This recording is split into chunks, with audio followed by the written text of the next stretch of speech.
Welcome sa Deep Dive. Isang experiment ko para magkaparang summary ng mga topic na gusto ko ng mas malalim na kaalaman. Ito ang Tagalog version. Mas maikli sa English version pero baka mas ma-appreciate ng iba. For this episode, we dive into the Golden Dawn. Sources are The Complete Golden Dawn System of Magic by Israel Regardie, and The Golden Dawn, the original account of the teachings, rites, ceremonies of the Hermetic Order by Israel Regardie. Pagbati sa'yo. Ngayon, medyo malalim yung sisilinin natin isang komplikadong sistema ng mahika, ang Hermetic Order of the Golden Dawn. Oo. Gagamitin natin dito yung mga sinulat ni Israel Regardie, lalo na yung mga libro niyang The Complete Golden Dawn System of Magic at saka yung The Golden Dawn, the original account. Tama. Ang goal natin, bale, himayin yung mga pinaka-importante, yung mga core teachings, ritual, pati konsepto galing sa mga source na yan. Titignan natin, ano ba talaga yung nagpapatakbo dito sa sistemang to? Kasi sobrang naging influential nito sa Western occultism, di ba? Oo nga sinasabing sila daw yung parang tagapag-ingat ng tunay na kaalaman sa mahika noon. Parang ganun nga. Okay, sige.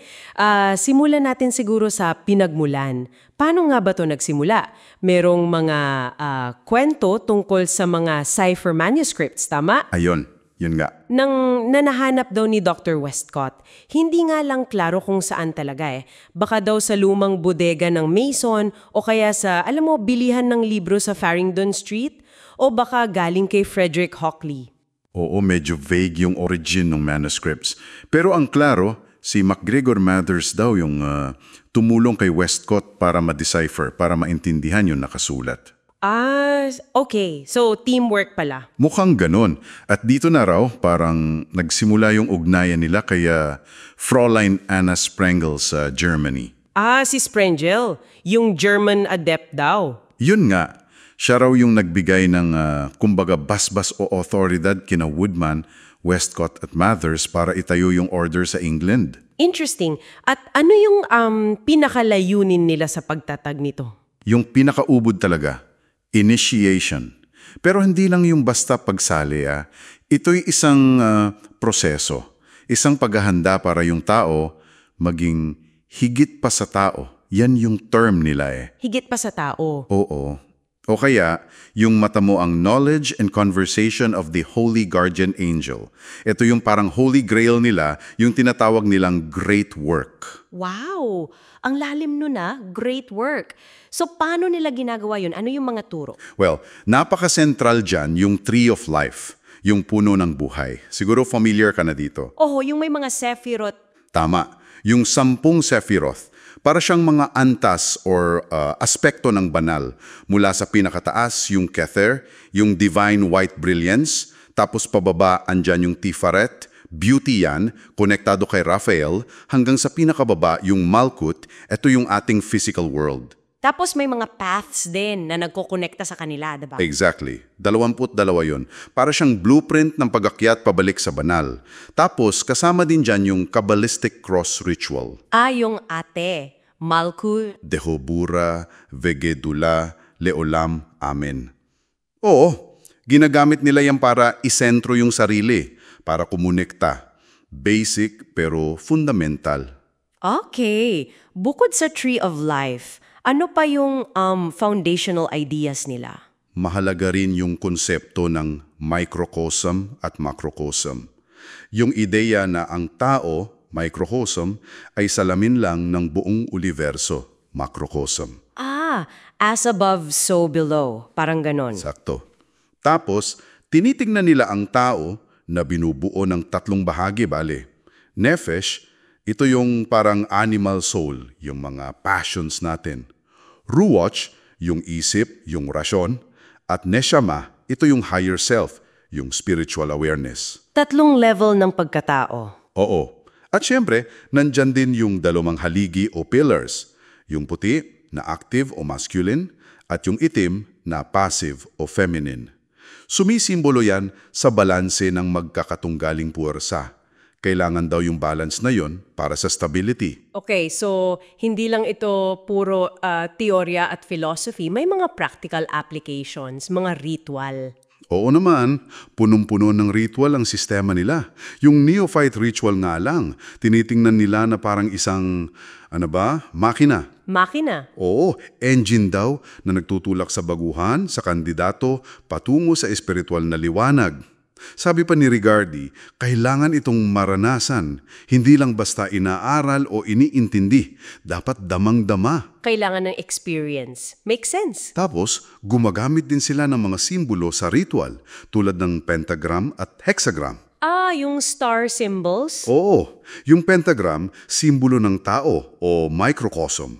Yung hexagram naman, simbolo ng universe, ng macrocosm. Ginagamit nila yan pareho for banishing, pagtaboy ng unwanted energies, at invoking, pagtawag ng specific forces. May mga tools din sila, di ba? Parang mga props. Meron. Yung mga elemental weapons. Dagger para sa air, cup para sa water, wand para sa fire, at pentacle para sa earth. Bawat isa may kanya-kanyang gamit at simbolismo. Tapos, meron pang ibang mga symbols like yung rose cross. Medyo complicated yun tingnan. Oo. Yung rose cross, napaka-intricate niyan. Bawat kulay, bawat pwesto ng petals, ng cross mismo, may kahulugan. Nandun din yung motto ng Zelitor Adeptus Minor sa bandang baba. Pati yung caduceus, akala ko pang medical nang yun. Dito sa kanila, iba yung simbolismo. Sumisimbolo ito sa pagkakaisa ng air, fire at water. Yung balance ulit ng elements. At gumagawa rin sila ng mga sigil. Ano yun? Parang mga personal seals? Parang ganun. Mga selyo o symbols na kinukuha nila yung design mula sa rose o kaya sa mga kameya. Ito yung mga magic squares na may numero. Ginagamit para i-represent or i-invoke ang isang specific entity or force. Okay, grabe, ang dami nating na-cover. Nabanggit din ata ni Rigardi yung divination, yung panghuhula. Oo, kasama yan. Tarot, geomancy, yun yung may mga figures like albus, conjunctio, bawat pattern may meaning, at astrology din. Pero ano yung take nila dito? Mahalaga ba to sa system?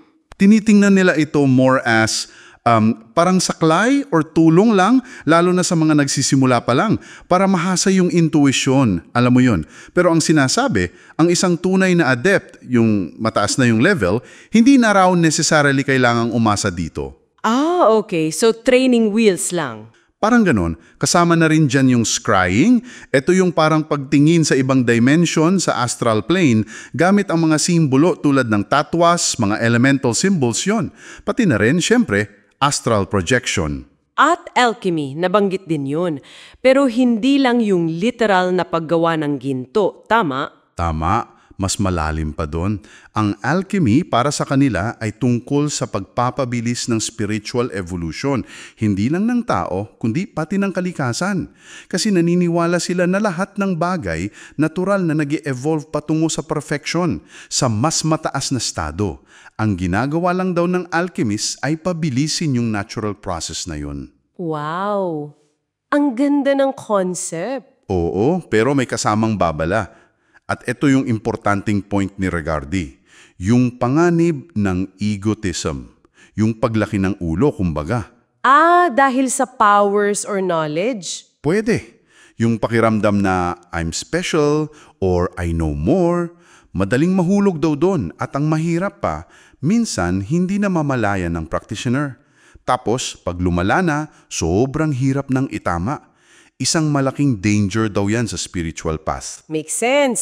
Napaka-complex at powerful pala talaga ng sistemang to based sa mga sinulat ni Rigardi.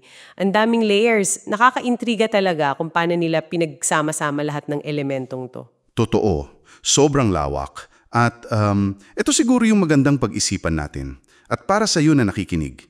Kung ang pinaka-goal ng Golden Dawn System ay yung pag-integrate, yung pagsama-samahin ng iba't ibang parts ng sarili, yung nefesh, ruach, neshama, at iugnay ito sa higher consciousness o sa Holy Guardian Angel. Oo. Paano nito nababago yung tingin mo sa konsepto ng self-improvement o pag-unlad sa pang-araw-araw na buhay mo?